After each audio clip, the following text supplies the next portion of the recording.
মুসলমানেরা একদিনে রাষ্ট্র তৈরি করতে পারবে, ইসলামী রাষ্ট্র।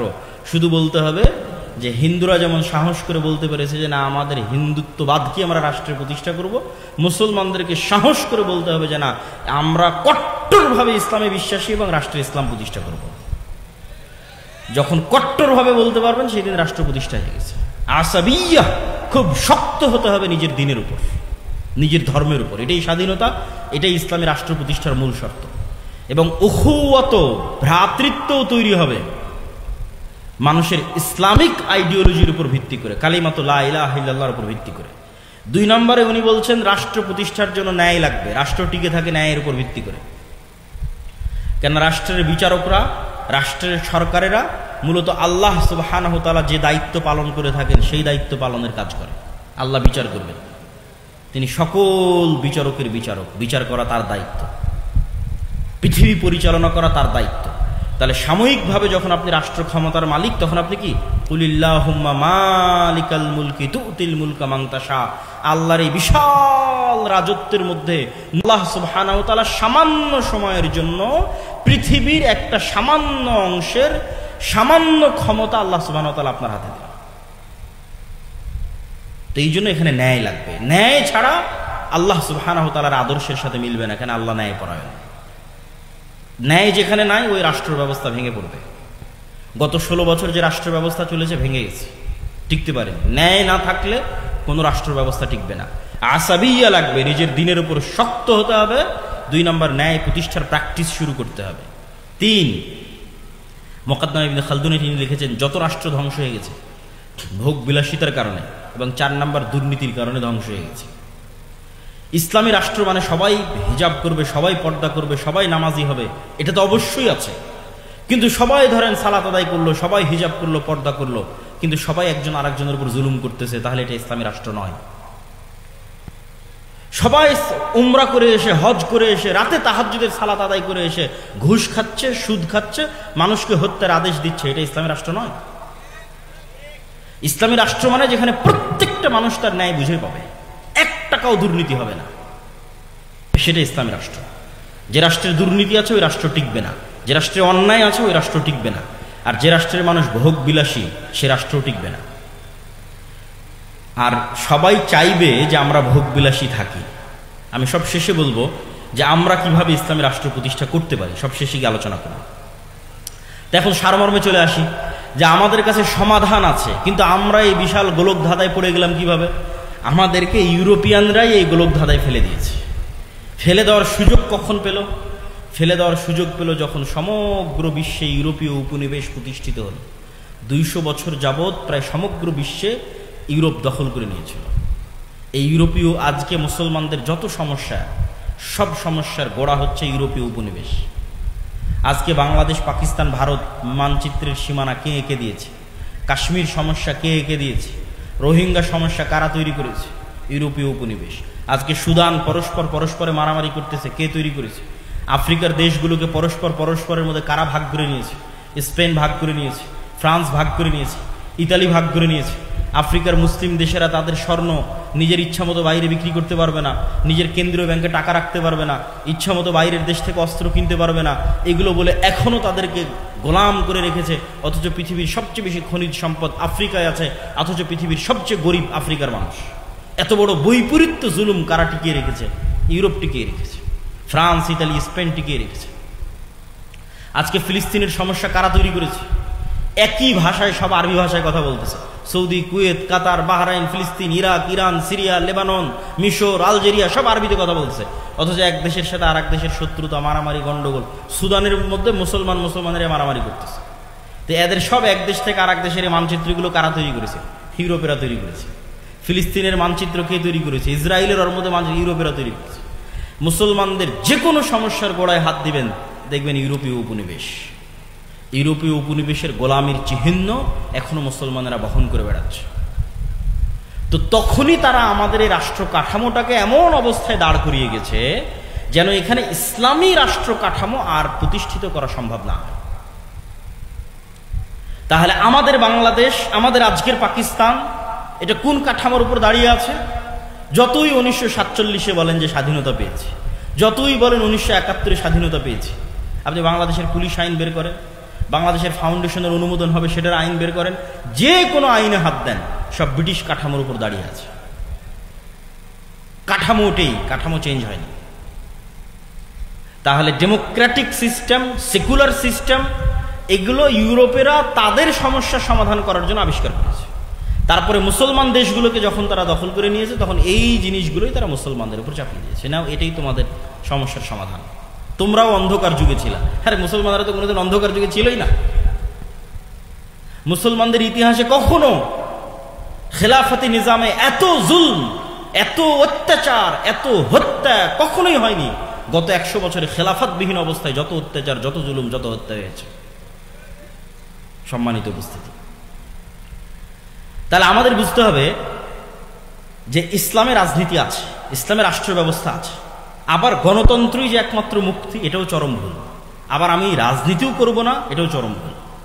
আপনাকে বুঝতে হবে যে ইসলামের রাজনীতি কোনটা, ইসলামের রাষ্ট্র ব্যবস্থা কোনটা এবং কিভাবে প্রতিষ্ঠিত করা সম্ভব।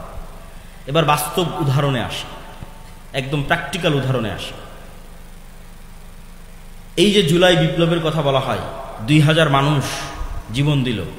এই 2000 লাশের বিনিময়ে এখন পর্যন্ত শিরকি জাতীয় সঙ্গীতের জায়গাতেই আছে।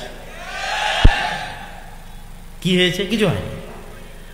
1972 সালে হুবহু ভারতের সংবিধানকে কপি করে যে সংবিধান তৈরি করা হয়েছে, ওই সংবিধানের জায়গাতেই আছে। আর কত উদাহরণ নেবেন? তাহলে কোনো চেঞ্জ নাই। তাহলে কেন এটা রাখা হলো? এটাই আমি বলি যে এটা হচ্ছে প্রিম্যাচুর ডেলিভারি। মানে বাচ্চা হওয়ার সময় হওয়ার আগেই যদি বাচ্চা হয়ে যায়, তাহলে এরকমই হয়। কেননা প্রকৃত ইসলামের উত্থান তখনই সম্ভব যখন আগের কাঠামো পরিপূর্ণ ধ্বংস হয়ে যাবে। তখন আগের কাঠামো বজায় রেখে পূর্ণাঙ্গ ইসলাম প্রতিষ্ঠা সম্ভব নয়। আগের কাঠামো পরিপূর্ণরূপে ধ্বংস হয়ে যাবে, ওখান থেকে পূর্ণাঙ্গ ইসলামী খেলাফতের উত্থান হবে। তো এই জন্য আমেরিকা খুব ভালোভাবে জানে যে আজকে যদি প্রধানমন্ত্রী পদত্যাগ না করে, আজকে যদি আর্মি জনগণের বুকে গুলি চালায়, তাহলে কালকে বাংলাদেশের মানুষের ওই সময় যে রাগ ছিল মাথায়, তো বাংলাদেশের মানুষ রাতের অন্ধকারে অস্ত্র হাতে উঠিয়ে নিত। যখন বাংলাদেশের মানুষ অস্ত্র হাতে উঠিয়ে নিত, সিরিয়ার মতো পরিবেশ তৈরি হয়ে যেত। সিরিয়ার বাশার আল আসাদের বাহিনী নিজ জনগণের বুকে গুলি চালাচ্ছে, বাংলাদেশ আর্মিও তার জনগণের বুকে গুলি চালাত। বাংলাদেশের মানুষ অস্ত্র উঠিয়ে নিত, ইন্ডিয়ান আর্মিও বাংলাদেশে ঢুকে যেত। 15-20 বছর যুদ্ধ চলতো, আগের কাঠামো পরিপূর্ণরূপে ধ্বংস হয়ে যেত। আগের কাঠামো পরিপূর্ণরূপে ধ্বংস হওয়ার পর পূর্ণাঙ্গ ইসলামী খেলাফতের উত্থান হতো। কিন্তু এতে অনেক রক্ত, অনেক শ্রম, অনেক পরিশ্রম যেত। কিন্তু আমেরিকা এটা খুব ভালোভাবে জানে যে এখন যদি আর্মি অস্ত্র উঠায়, তাহলে এই কাঠামো শেষ। যে গণতান্ত্রিক কাঠামো আছে, ব্রিটিশদের যে কাঠামো আছে, এটার কবর রচনা হয়ে যাবে। অতএব যার উপর রাগ উঠেছে সে পদত্যাগ করুক, মানুষ ঠান্ডা হয়ে যাক, কিন্তু কাঠামো বেঁচে যাক। বুঝেননি মনে হয়? তাহলে সব মানুষের রাগ উঠে গেছে, বাঙালি যেহেতু হুজুগে বাঙালি, যেই মানুষের উপর রাগ উঠে গেছে, বাবা তুমি এখন সরে যাও, সরে গেল, মানুষ সব ঠান্ডা হয়ে গেল, কাঠামো যে কার সেই থাকলো, কোনো পরিবর্তন নাই। এই হলো অবস্থা, সম্মানিত উপস্থিতি। এবং এইভাবেই খেলা হয়। যেহেতু আজকের আধুনিক বিশ্বের মূল ক্ষমতার চাবিকাঠি তাদের হাতে, সুতরাং তারা এইভাবেই খেলে। তাদের কাঠামো তাদের টিকিয়ে রাখতে হবে, কেন কাঠামো ভেঙে পড়লে সেখান থেকে ইসলামের উত্থান হবে। এটা খুব ভয়ঙ্কর জিনিস, এটা তারাও খুব ভালোভাবে জানে, তাদের জন্য এটা খুবই ভয়ঙ্কর। এখন আসি যে আমরা আসলে যদি ইসলামী রাষ্ট্র প্রতিষ্ঠা করতে চাই, আমরা এখন এই কাঠামোর মধ্যে থেকে কিভাবে চেষ্টা করব। আমি যারা গণতান্ত্রিক রাজনীতি করতেছে, গণতান্ত্রিকভাবে মুসলমানদের অধিকার আদায়ের চেষ্টা করতেছে, আমি কোনো সময় গত 2 বছরে তাদেরকে আঘাত দিয়ে হিট করে কথা বলা, আমি ওই পর্যায়ে যেতে চাই না। আমি সবসময় যৌক্তিক প্রশ্ন তুলে ধরতে চাই, যাতে মানুষ চিন্তা করার সুযোগ পায় যে আমি যেটা করতেছি এটাই কি একমাত্র রাস্তা, না আসলে আর কোনো রাস্তা ছিল। কেন নিয়ত তো সবার ঠিক, সবাই তো বলতেছে আমরা রাষ্ট্র ক্ষমতা ইসলাম দেখতে চাই। তো সবাই যদি রাষ্ট্র ক্ষমতা ইসলাম দেখতে চায়, তাহলে কিভাবে সম্ভব? আমার ছোট্ট জ্ঞান, আমি যতটুকু বুঝি, আমার ধারণা, আমার চিন্তা চেতনা ভুল হতে পারে।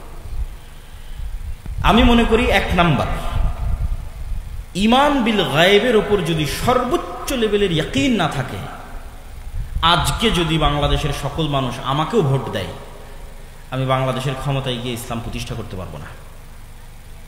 কেন আপনাকে বলি, একটু বুঝিয়ে বলি।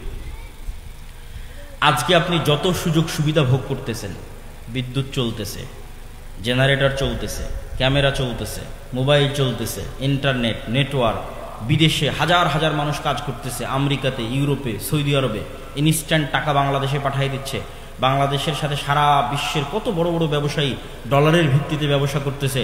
কালকে মনে করেন আজ সারা বাংলাদেশের মানুষ আবেগে হুজুগে আমাকে ভোট দিয়ে দিল যে ঠিক আছে আজকে আমি বাংলাদেশের ক্ষমতার মালিক হয়ে গেলাম একচ্ছত্রভাবে। এবার আমি স্ট্রিক্টলি ইসলাম বাস্তবায়ন করতে যাচ্ছি। যখন আমি স্ট্রিক্টলি ইসলাম বাস্তবায়ন করতে যাব, তখন বিশ্বের যারা মোড়ল আছে তারা কি আমার সাথে থাকবে না আমার শত্রুতা করবে? শত্রুতা করবে, আমার সাথে থাকবে না।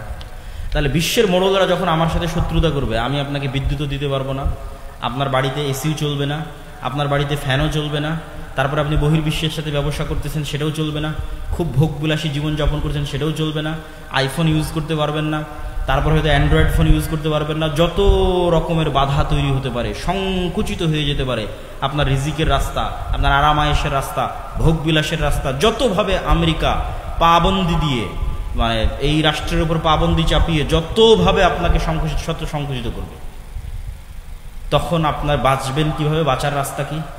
যদি আপনার আগে থেকে ঈমান থাকতো, ঈমান বিল গায়েব যদি ইয়াকিনের লেভেলে থাকতো, ঈমান বিল গায়েবের একটা হচ্ছে আখিরা, পরকাল, যে এই দুনিয়া কিছুই না, এই দুনিয়াতে মরি বাঁচি এটা কিছুই না, পরকালের সফলতা সবকিছু, এটা মুখের কথা না। যদি ইয়াকিনের লেভেলে থাকতো, আল্লাহ সাহায্য করতে পারে, আল্লাহ সাহায্য করবে, ফেরেশতারা আছে, ফেরেশতাদের মাধ্যমে আল্লাহ সুবহানাহু ওয়া তাআলা সাহায্য পাঠাবে। এই ঈমান যদি ইয়াকিনের লেভেলে থাকতো, তাহলে আপনি ধৈর্য ধারণ করতেন, সাথ দিতেন। কিন্তু যেহেতু আপনার ঈমান বিল গায়ব ইয়াকিনের স্তরে নাই, পরের দিন আপনি আমার বিরুদ্ধে রাস্তায় নামবেন। এই বিদ্যুৎ নাই, কারেন্ট নাই, কিছু নাই, কিসের সরকার? ভাগাও। কিসের ইসলাম? কেন আপনি তো যেই লেভেলে আছেন ওই লেভেল থেকে ধাপ করে নিচে নামতে পারবেন না।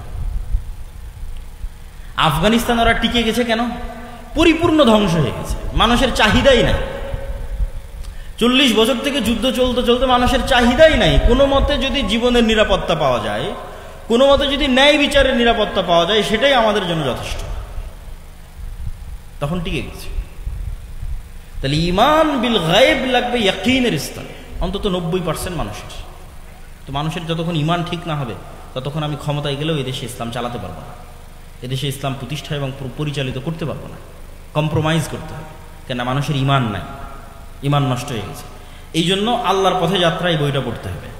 এটা কিন্তু আমার অনুভূতি থেকে লেখা, যে জুলাই পরবর্তী যখন সব ঘরানার আলেম ওলামা, দল, সংগঠন, ইসলামী সবার সাথে যখন উঠা বসা করার সুযোগ হলো, তখন আমি নিজে রিয়ালাইজ করলাম যে ঈমান বিল গায়বে মুসলমানদের বিশ্বাস নেই। এমনি মুসলমানরা মুখে বলে আল্লাহর উপর বিশ্বাস, ফেরেশতার উপর বিশ্বাস, পরকালের উপর বিশ্বাস, বাস্তবে নাই। এবং লাস্ট গত কয়েকদিন এটার উপরই আমার বক্তব্য আছে। যদি কারো বক্তব্য দেখার সুযোগ থাকে অথবা আগামীকাল যদি কথা বলার সুযোগ হয়, তখন ঈমান বিল গায়বের উপর ইয়াকিনের লেভেলে ঈমান বিল গায়বের বিশ্বাস নিয়ে যাবে। 2, ঈমান বিল গায়বের সবচেয়ে বড় বিষয় হচ্ছে আল্লাহর শক্তি, আল্লাহর ক্ষমতার উপর ভরসা। মুসা আলাইহিস সালাম জীবনেও তার দুনিয়াবী শক্তি দিয়ে ফেরাউনের সাথে জিততে পারবে না। মুহাম্মদ সাল্লাল্লাহু আলাইহি ওয়াসাল্লাম, খোলাফায়ে রাশিদিন, আমর ইবনে আস, খালিদ বিন ওয়ালিদ, এদের ক্ষমতা নাই দুনিয়াবী শক্তি দিয়ে পারস্য রোমান সাম্রাজ্যের বিরুদ্ধে জিতে, কোনোদিন সম্ভব নয়। ইসলাম কোনোদিন দুনিয়াবী শক্তি দিয়ে বিজয় অর্জন সম্ভব নয়। সালাহুদ্দিন আইয়ুবীর দুনিয়াবী শক্তি দিয়ে ফিলিস্তিন বিজয় সম্ভব নয়। এগুলো সব আল্লাহর সাহায্য। তো আল্লাহর সাহায্য পৃথিবীতে নেমে আসবে কিভাবে? যখন ঈমান বিল গায়ব হয়ে যাবে। আগের বক্তব্য যখন শুনবেন বা এই বইটা যখন পড়বেন, যখন আপনার ইয়াকিনের লেভেলে চলে যাবে, না ফেরেশতা আকাশ থেকে নেমে আসতে পারে, ইয়াকিনের লেভেলে যখন চলে যাবে, না এই দুনিয়া কিছুই না, পরকালই সব কিছু, ইয়াকিনের লেভেলে যখন চলে যাবে, আল্লাহ সুবহানাহু ওয়া তাআলার অস্তিত্ব এবং ক্ষমতার উপর বিশ্বাস যখন ইয়াকিনের লেভেলে চলে যাবে, তখন এবার আপনি আমল দিয়ে আল্লাহর সাহায্য দুনিয়াতে টেনে নিয়ে আসবেন। আর পৃথিবীতে আল্লাহর সাহায্য টেনে নিয়ে আসার সবচেয়ে শক্তিশালী টেকনোলজিগুলো মুসলমানদের কাছে আছে। এটাই মুসলমানদের বিজয়ের রাস্তা। যেমন আল্লাহর সাহায্য পৃথিবীতে টেনে নিয়ে আসার সবচেয়ে বড় শক্তিশালী টেকনোলজি সালাত, 5 ওয়াক্ত সালাত, রাতের সালাত, এগুলো আল্লাহর আসমানি সাহায্যকে পৃথিবীতে টেনে নিয়ে আসে। এই জন্য যুদ্ধের মাঠেও একদল মুজাহিদ যুদ্ধ করবে আর একদল মুজাহিদ সালাত আদায় করবে। দুনিয়াবি লজিকে এটা টিকে না। কিন্তু যখন ঈমান বিল গায়ব থাকবে, তখন ওটাই বাস্তব। কেন ওই সালাত তো আল্লাহর সাহায্য আসমান থেকে টেনে নিয়ে আসবে। আল্লাহর সাহায্য ছাড়া মুসলমানদের বাঁচার কোনো রাস্তা নাই। তো আপনার আমল আল্লাহর সাহায্য টেনে নিয়ে আসবে। সালাত পৃথিবীর সবচেয়ে শক্তিশালী টেকনোলজি, যা আল্লাহর সাহায্য আসমান থেকে টেনে নিয়ে আসতে পারে। আর রাতের সালাত তার চেয়েও বেশি পাওয়ারফুল। আর 2 নম্বর হচ্ছে সাউন্ড টেকনোলজি। সাউন্ড টেকনোলজির ন্যূনতম জ্ঞান আল্লাহ সুবহানাহু ওয়া তাআলা সুলাইমান আলাইহিস সালামকে দিয়েছিলেন। সাউন্ড টেকনোলজি মানে হচ্ছে এরা সবাই সব কথা বুঝে, এই কাঠও কথা বুঝে, এটাও কথা বুঝে, এটাও কথা বুঝে, শুধু বুঝে না, এরা কথা বলতেছে, এরা সবাই কথা বলতে পারে। ইউসাব্বিহু লিল্লাহি মা ফিস সামাওয়াতি ওয়া মা ফিল আরজ, আসমান জমিন এবং তার মধ্যে যা কিছু আছে সব আল্লাহর তাসবিহ পাঠ করে। তো এইটার ন্যূনতম জ্ঞান সুলাইমান আলাইহিস সালামকে দেওয়া ছিল, যে পাখি কি বলতেছে সুলাইমান আলাইহিস সালাম বুঝতেন, উনি আবার পাখির সাথে কথা বলতে পারতেন। তো আল্লাহ আসমান জমিন সৃষ্টি করেছে কুন ফায়াকুন সাউন্ড দিয়ে।